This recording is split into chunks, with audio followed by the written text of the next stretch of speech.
right, what's going on, everybody? Jeff Beck. We're talking chapter 39 of The Promised Neverland, and I guess I'm eating a little crow here because it's not seducing woods, although it is like a tricky forest. I'm glad to add this into like my memory bank, I guess, of like different ways that the confusing forest, not quite plot tool, but this plot device can be used, and it's carnivorous. It's a carnivorous tree inside this forest, and we did have the clue of that this could be a possibility because there weren't wild animals around, and wild animals do have this, and tamed animals have this sense that to stay away from danger. I mean, we all kind of have like this innate sense of like see danger and stay away from it. So wild animals have learned like to stay away from this tree. Makes sense because the tree eats stuff, and on top of that, they all just never do it anymore. So much so that they don't even have tracks near the tree. Bro, I was not expecting that, and to see this happen the way it did, where like the tree can move, and I was thinking like I saw it's like a panel inside this chapter where you see Emma walking on what seems like a map, and the demon hands are like on the edges of the map, and I was just like, bro, this mug got hectic quick, didn't it? Like this got serious fast, and to their credit, this could have gotten way worse, like way worse, way faster. Had like one of the 15 died or something like that. But there seems like it's kind of a clue here to maybe how the demons operate. I don't know, because I feel like just eating brains isn't what they're doing. And there must be some semblance to like the sticking the flower in the body and this tree. I'm not quite sure what yet, but the fact that these animals are dried up, and we always see like they stick the rose in, and then the red rose blooms. Maybe this tree is sustaining, like its life sustenance is blood, which would be why it sucked the I guess the blood or the life, maybe all the moisture out of these horses. I don't know. This is dope though. This is dope because it's kind of putting us in a different headspace than we were planning, especially coming after the escape. We're like, man, we can just get out of this farm, and now we're in a place where uncertainty and unfamiliarity, like the unknowns are such the threat here in this forest that even in panels where Ray's like, where are we? From the chapter before this one, where he's like, where are we? Like, I thought I'd be able to like pinpoint our location a little bit better using some like geographical insights. Maybe what trees are out here, or you know what I'm saying, where the sun's hidden, stuff like that. Like, none of that's kind of giving credence to their location. But Emma is the MVP of this. MVP goes to Emma because she displays such critical thinking skills. Her critical thinking skills were really good here, where she was like, look, I've actually read about this before, and Ray, you have too. Now, Ray's at a disadvantage because he's read so many of the books that were in the library at Grace that his recollection of like singular books might not be as solid as Emma's would be, where she was really cramming in the Minerva books. I believe that's what we're led to believe, is that she really paid a lot of attention to the William Minerva collection of books, and this is a part of his survival guide or his travel guide. But she has a recollection of it. That's what's most important. She has a recollection of it.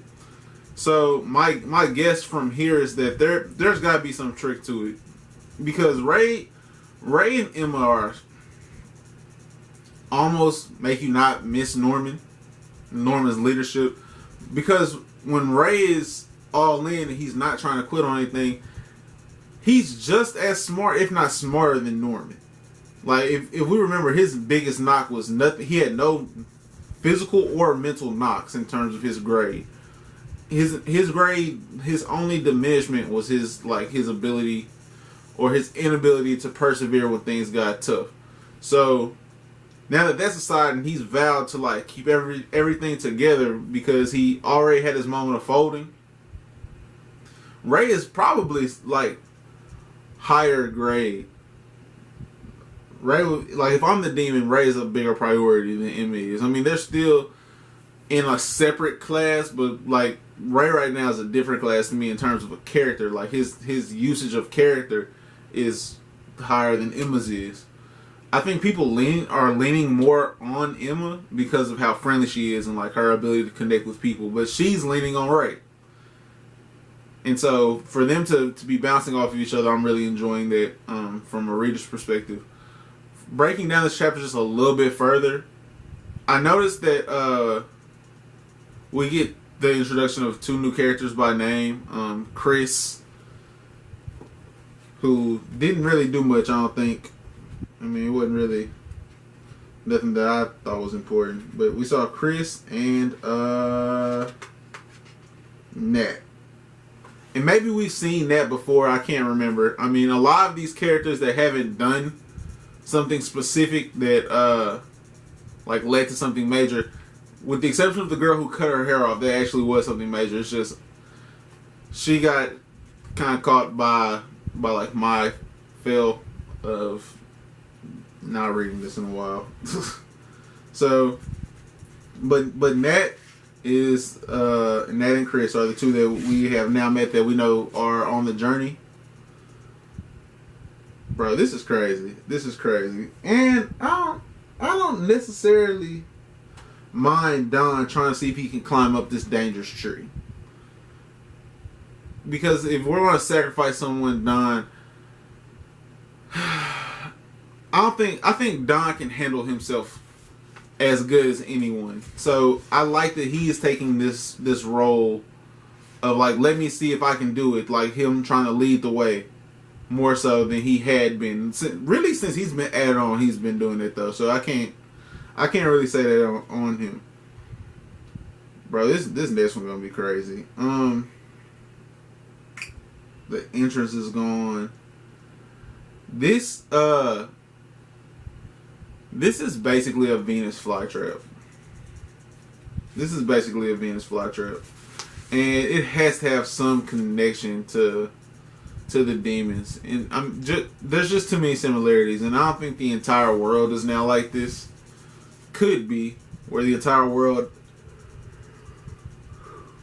is after stuff, but or is after them. I said after stuff is after them, but I just don't feel that coming from this writing style so far. Nah, I don't think Shara's having like everything from trees to the fish to the nah, that's not gonna happen. Now, I have been contemplating, and I know if you guys watched the last video, if you haven't watched the last video, click off of this one and go watch that one. But if you watched to the end of the last video, you saw that I've been contemplating on where to go with the scale for chapters, and I'm really thinking going up to 10, like taking the rating scale up to 10, because there's a lot of times where like something's not a 3 or a 4 out of 5. It's like a 7 out of 10, which would be 3.5. And I don't like cutting fire emojis in half because that's ignorant. So I'm thinking of going up to 10, and then I'm probably gonna end up cutting those in half still. But it just kind of gives you more of a window to be accurate or closer to accurate. This, speaking of a 7, this was like a 6 out of 10 chapter. 6 out of 10 chapter. Because we got to see a couple things here and there, but 6 fire emojis seem solid to me. Just the biggest thing is that there's going to be a payoff for what we learned in this chapter about the books that Emma's read, and probably the fact that Ray's still critically thinking the entire time. But that's it. That's really all we got from this chapter. We noticed that they fell through a hole, and we did realize that the seducing woods theory is a little off, but it is a trapping tree. Trapping not the house, the boys in the windows. No, bro, I'm probably not gonna delete that neither. But this trapping tree is basically the Promised Neverland version of the seducing woods, I'm guessing. 6 out of 10 fire emojis, like 6 fire emoji chapter for me. Like this video if you liked it, that goes a long way. Or dislike it if you didn't. They equally go a long way in terms of letting me get some feedback on what you guys enjoyed about the chapter.